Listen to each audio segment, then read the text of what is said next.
Hello, my name is Max. This is No Code Nerd, and today we're talking about Construct. So Construct, this is going to be very quick. It is one of the very few awesome-looking video game creators. Most of these different tools that I talk about are app builders, website builders, things like that, right? But Construct, and I'm really looking into these because I would love to start building video games, is a game-making software. It lets you, just like any other no-code tool, using assets and different things, create video games. Like straight up video games.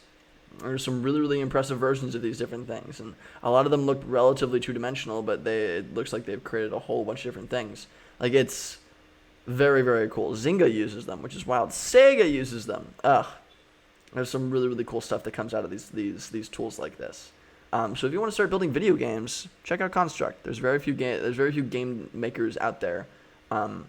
But I would love to start working with some of these and building really cool stuff relating to the tech and all that kind of space. Like tech industry and Silicon Valley and all that stuff. I have a bunch of really silly ideas. So cool. If you want to build video games, check it the heck out. I'll see you in the next episode with another really dang cool tool. Peace.